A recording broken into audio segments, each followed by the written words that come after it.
Well, it looks like we're live, so we'll get going here. Thanks for joining us once again. Number Boxcast number 19, The Church Lie and the Biblical Alternative. We're reviewing the book. Haven't done much reading in the book here recently, but really what this daily Boxcast is all about is kind of reviewing the book. But why reviewing the book? Tying in what's trending in church land and amongst Christians and how it ties into the book. Alright, and that's saving me from having to write a lot of articles and so on and so forth because so much is covered in the book, and I really found myself saying, sitting down in the midst of Susan and I's very busy schedule right now, and saying, I'm getting ready to write this article and everything, but really we covered it in the book.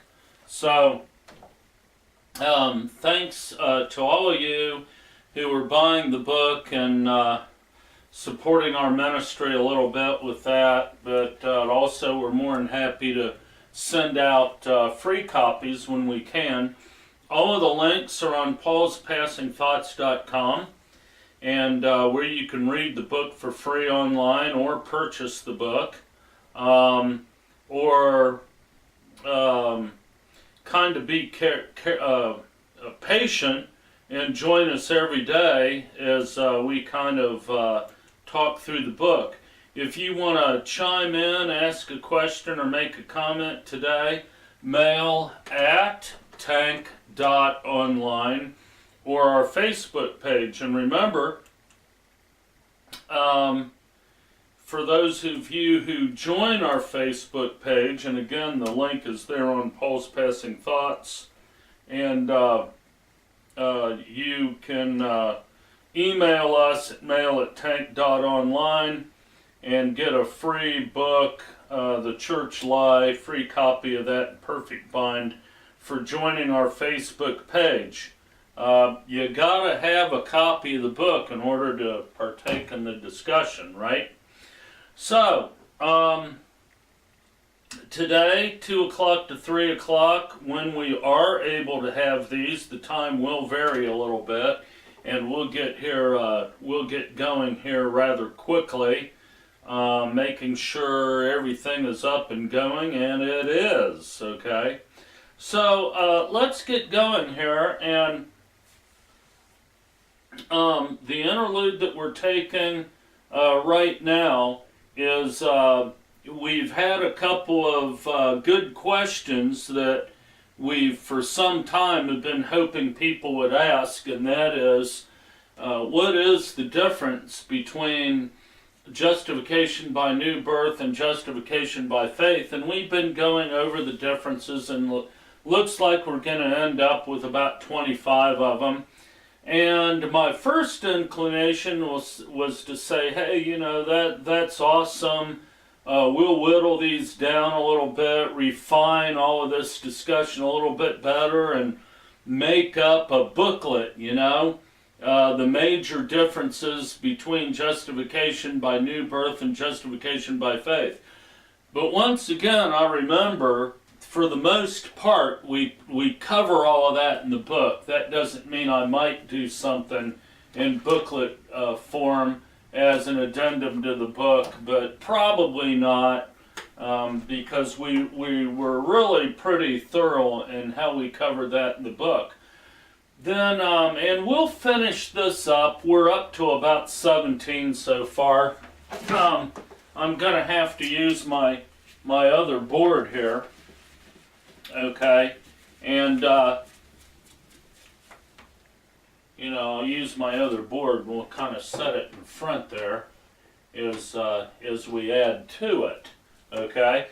So, and I might think of a couple today that I might want to add to it. Okay, so the other second question that was exciting is a pastor asked us, okay,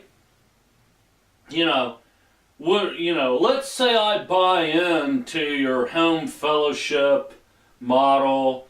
Let's say I buy into the gospel of justification by new birth rather than, the well-trodden, well-traveled justification by faith. What do you expect me to do? Just, walk away from my church, resign, get a job at McDonald's, this, that, or the other?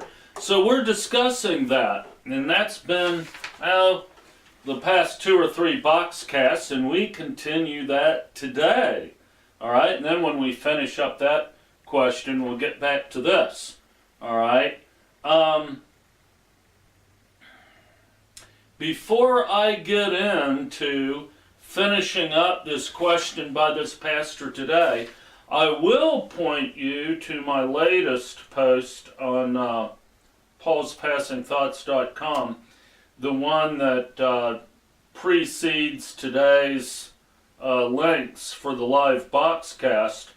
And so anybody who are readers of this ministry and follow along with what we have to say in regard to this ministry, you know that we've written a lot of stuff on Together for the Gospel, the Gospel Coalition, and then, T4G, Together for the Gospel, okay? And these are like big organizations / networks, okay, that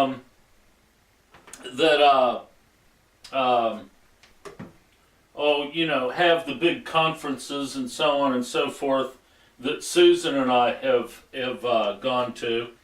And so, as we've discussed before, church is an institution, and that in and of itself creates problems, okay?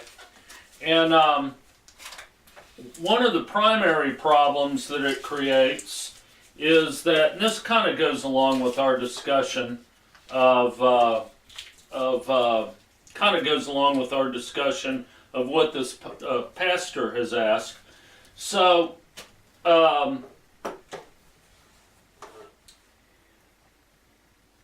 what you get with Together, the Gospel Coalition, which is this big, huge network of Protestant churches, and Presbyterian churches as well. Really, a little bit of everything but the kitchen sink. And then, Together for the Gospel. What you get there is a reality in that because institutions live, their lifeblood is money. Eventually, they must capitulate to culture because that's where the money comes from. Okay? And irregardless of the ongoing mantra of not being like the culture, obviously, the Gospel Coalition and Together for the Gospel has been completely gobbled up by culture. All right?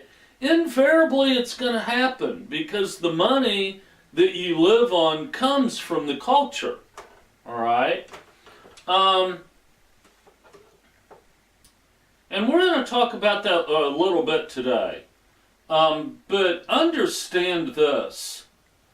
If you go to Cedarville College, that's just up the road from us, that's a Christian college, GARB, what's that stand for? General Association of Regular Baptist, GARB, all right, is primarily funded by GARB churches, which in GARB, the Southern Baptist used to be anathema, but now they're pretty much the same thing. So you go up and you drive around Cedarville, where Cedarville University is located. Um, the infrastructure, folks, I can't even imagine what kind of dollars we're looking at to support that infrastructure. All right? And then you take Southern Seminary. Now, I know that tuition supports a lot of these colleges, but look, these mega institutions are so cash hungry that tuition alone isn't going to cut it. Just like Ohio State University or any other university, it depends on government funds as well as tuition, and really anywhere and everywhere they can get cash to keep the monstrosity alive. All right? We're talking huge amounts of cash. You just go up here to Cedarville or Southern Seminary, and you just stand in awe of the massive infrastructure and the people that they hire to run it. And look, okay, culture has got to be capitulated to. You got to work the culture, and you can't end up like Noah and his family. All right, which as the times get more and more evil, true church should look more and more like Noah's family, right? I mean, Christ said, and I would point you to the article that I wrote long time. This has been so long. I was inspired to sit down and write an article kind of in the old Paul's Passing Thoughts ways the other day. I wrote a nice long article, and I go into a lot of this, about being in the last days and it being a dark age. And look, at any rate, let's think about this. I mean, the Bible is clear about what these days should look like. Okay? Let's just think about this a minute. So, nevertheless, irregardless of what the Bible says, okay, people don't think anything of looking at these together, the Gospel Coalition conferences, together for the gospel conferences, where, okay, let me put it this way. Let me get directly to the point. Supposedly in our day, we've just got wonderful truth-speaking teachers hanging on trees everywhere. Good, solid teachers are just a dime a dozen, and they're everywhere. Folks, that is so far from any New Testament reality for this age. Not even close. Okay? Not only that, if the New Testament knows what it's talking about in regard to this present age, and it does, there's not going to be any ability to financially support the massive infrastructure that we see in the institutional church. It's virtually impossible on its face. Okay? So, what will work? Well, a very efficient running, family-oriented, literal family of God functioning as a family and as the body of Christ, functioning like a body and a literal family. Okay? Families can get some stuff done, and they're self-supporting. And when they can't be self-supporting, other families help them. Okay? Look, if you really want to help somebody or do some kind of project that's a service or something, you don't have to form a committee and get it approved by this committee and that committee and put it to a church vote and go through all that politics. You just go do it. Okay? If somebody in the home fellowship movement feels like they're called to go to Africa or someplace to be a missionary, some home fellowships might throw in some cash to get them there to find a job and everything.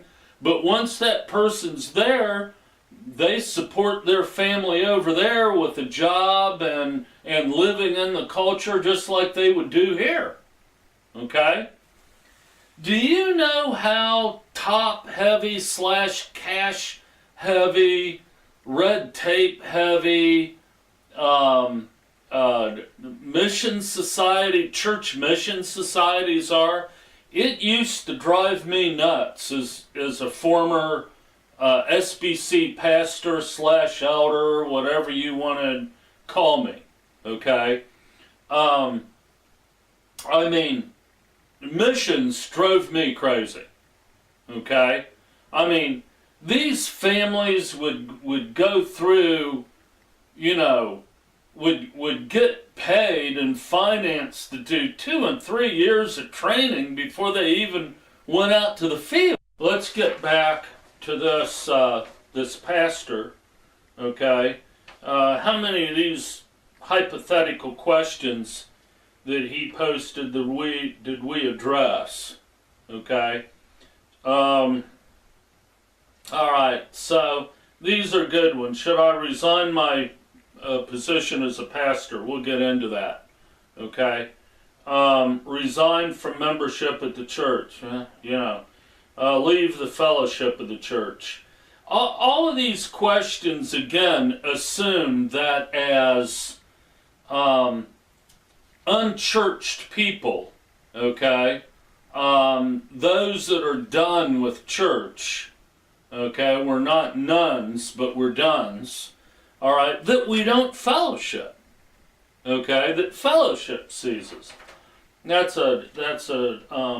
And then love God and others. Hey, if we're not church members, how are we going to love God and others? Well, I think we addressed that the last time. Find some random elder to submit to. This whole idea that you've got to be under some kind of horizontal authority. And we addressed that enough the last time. We also addressed this last one. I have the desire to be a bishop. Who should I see about that? See, so again, in order for one to apply their gift, they need to get somebody's permission or go to seminary to do that. Okay? So, it's a funny thing, isn't it? All right? That deacons don't have to go to seminary to be deacons. All right? Let's just touch on that for a minute. Let's just touch on that a minute, shall we? Except for being apt to teach, okay, the qualifications for a deacon are exactly the same that as an elder. But for some weird reason, you don't have to go to seminary to be a deacon, all right? And then in Baptist churches, deacons often act as elders or play the role of elders to begin with. So,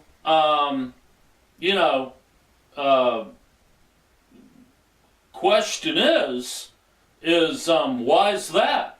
All right? And then the Bible makes no distinction whatsoever is to when, Christ went down and preached to the captives and led captivity out of captivity, okay, and took those who were in the place of the dead up to heaven, and the Holy Spirit rained down gifts on the ecclesia, and he gave, this gift, that gift, and the other gift. Now we're making this distinction between the gifts. If you're a pastor, you can't really practice your gift, or an elder, you can't really practice your gift unless you get certified by some denomination. All right? But yet, supposedly, the church takes everybody else's gifts that they have seriously. And of course, we don't buy that. Okay? So, the whole thing, if you look at it logically, if you look at it biblically, is completely upside down. I'm going to finish out this email before I get back to my major point on this letter that we've got plenty of time to address today, and I really hope those advertisements don't come back to haunt us. So, at any rate, let me see if I want to read the rest of this. Seeking your advice, it seems that you're asking me to reject the Protestant church, and embrace ecclesia, which is functionally the same thing. So he makes a statement here, seeking your advice on this matter, it seems that you're asking me to reject the Protestant church and embrace ecclesia, which is functionally the same thing. No, it isn't. Okay, no, it isn't. All right? Boy, does this ever make the vast distinctions between the two. Okay? Especially, now, let me say this. Let me make this point absolutely clear. Church is a very, very, very good name for church. What is church? Church is the institutionalization of the ecclesia. Before church comes along in the 4th century, ecclesia is the literal family of God functioning as Christ's body. And we discussed time before last how a body functions. Okay? Might have been the last time, but I think it was the time before last. So, and as spoken of in the book, also, church history is a really, really good term, because church history is truly church history. Now, ecclesia history is going to be totally under the radar, because it was just really a bunch of people. Yeah, the 1st century ecclesia and the home fellowships of the ecclesia did turn the world upside down. There's no doubt about that. And that's why this isn't a hill I'm going to die on, but I really do think the great falling away that the Apostle Paul talks about happened with the institutionalization of the church. Okay? Because the church was started by the disciples of the apostles. Okay?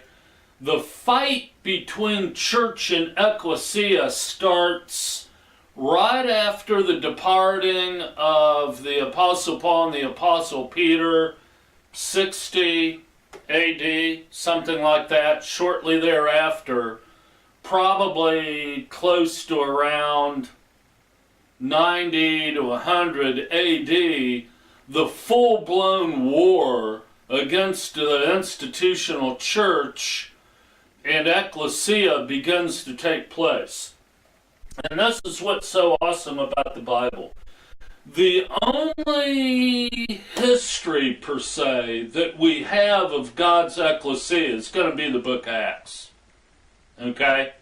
Because everything after 3rd and 4th century, okay, now, really, the book of Clement, First Clement, in the book, I think Second Clement is the book that we really lean on heavily for historical precedent of the transition between true home fellowships and the institutionalization of the ecclesia, which is church. I'm not knocking the word used there. It's perfect for what it is, but it's not ecclesia. All right, so we're addressing this really, really good. And if this pastor reads this book, he's going to see a detailed history of how that transition took place. So you've got some writings that kind of fill in the gaps a little bit, but everything after the 4th century is truly church history and not ecclesia history. You know, true home fellowship, salvation by justification by new birth is just going to be a bunch of insignificant people not doing things that are newsworthy to the world, but probably very newsworthy to heaven. Okay? And what we are propagating here and what we are pushing is not even close to being anything new. Okay? It's just that it because people who discovered it were for the most part laymen, and because of the spiritual caste system that's been running the show for almost, for 1700 years, they just kind of washed away into insignificance. Okay? I kind of lost my train of thought there, but I think what I was talking about is where things are different in our day is where things are different is we're in the information age, and it's just a delight to hear people like Al Mohler et al. Just whine and moan and carry on about the power that the laity is given through the internet and having, being able to self-publish books, this, that, and the other. And it's just a delight to hear them whine and moan and carry on about that. So, let me see how much time we have left here. It looks like we got plenty of time left. Let's see what else he says here. On another note, I would be more than happy for you to come and worship with us on Sunday. You can see what we do, how we live, what we preach. I would be vastly more open to your input once you got to know us a little bit.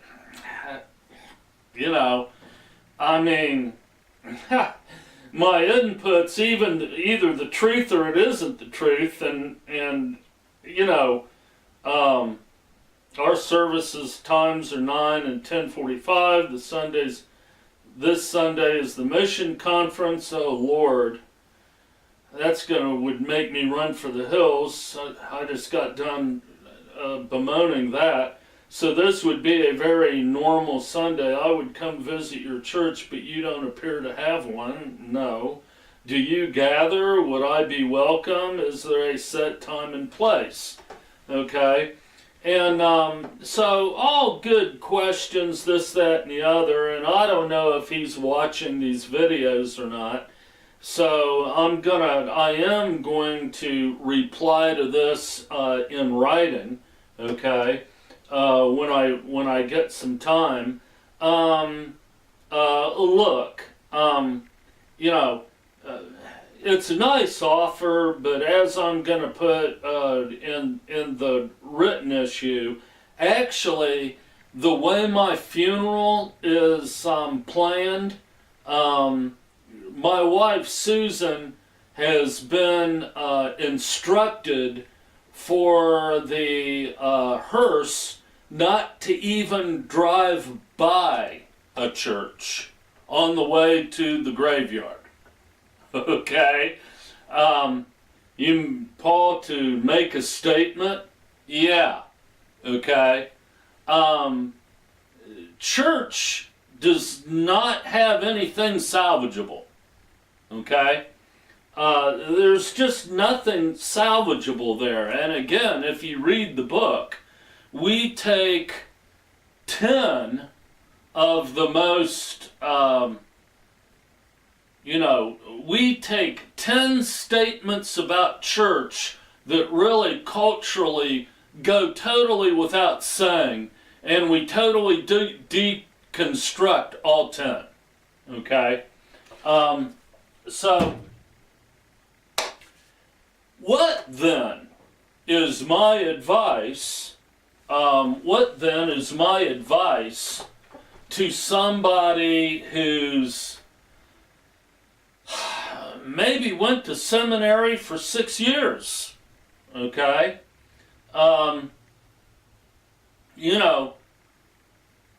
They've got a certain lifestyle that being a pastor supports. Okay? I understand all that. So what should these guys do? What should these guys do? Well, I'm going to spend what time we have left outlining that. Okay. I suppose it's not realistic. Of course, we would applaud any pastor. We would applaud any pastor who would have enough conviction to just up and resign and walk away and preach a unexpected sermon outlining, why it's all a lie, and then resign and walk away not knowing where he was going to get his next dime. And we would probably applaud that, okay? And by the way, I think that will happen, okay? I think that will happen. But until then, is there anything at all that would be better than nothing? Well, yeah, I do. If you've got some small Baptist church, okay, a typical situation where you've got a small Baptist church of 50 to 100 members, and the building and the land is paid for, okay, I think that a pastor, because, listen, let me tell you something. By and large, people are going to follow the leadership of the church. And I think that if you do a series in the book of Romans and you teach it correctly, you can, over time, transition to while preaching the truth and preaching the book of Romans like it should be taught. I think in most cases, people are going to follow suit. People are going to follow the leadership of the elders in this. Okay, of course, you would have to get past all of the authority mindset and get more into a body mindset, but you could transition, okay? You could transition into that. You would start emphasizing, teaching in the home and true family life and true body life using the members of the church's residences, okay, and put less and less emphasis on the building, which could be used. Your vision would be to have this massive network of home fellowships like it was in the first century. You know, the letter to the Corinthians was really one letter that was passed around to all the home fellowships. There wasn't just one church. See, well, it says, to the church and, to the church in Ephesus, blah, blah, blah, blah, blah, okay, for those who want the institutional model, do you think that there was really one church, okay, singular in the whole city, like in Corinth? Do you think there was really only one fellowship where everybody met in one building? Well, if you want to go with that construct, to the church singular. So, if you're going to stick to the way you're interpreting that, okay, you have to say, well, there was only one purpose built in each of these cities where everybody met. However, if the word is ecclesia, okay, that has like a totally different meaning. The ecclesia is just all of God's people that are called out from what is common for a specific purpose. So the designation is not a place. If you want to go with the church construct, then what you've got to agree to, staying consistent, is that all of these letters were to one purpose build, okay, in each city. And that's very unlikely, all right? However, if the letter is to the ecclesia in Corinth, that's a non-place or non-location specific word. Ecclesia denotes or it is a word that it's about a group of people and not a place. Church is about a place, okay? So I hope you get my point on that, all right? So basically, if you've got a small church that's paid for and everything, you can start teaching the gospel correctly, start teaching sanctification correctly, and over time de-emphasize the purpose-built location. However, what hopefully your vision would come to fruition would be this massive network of home fellowships to where you could use the purpose build, or basically what you could do once you got your home fellowship network established, you could sell the property in the building, okay?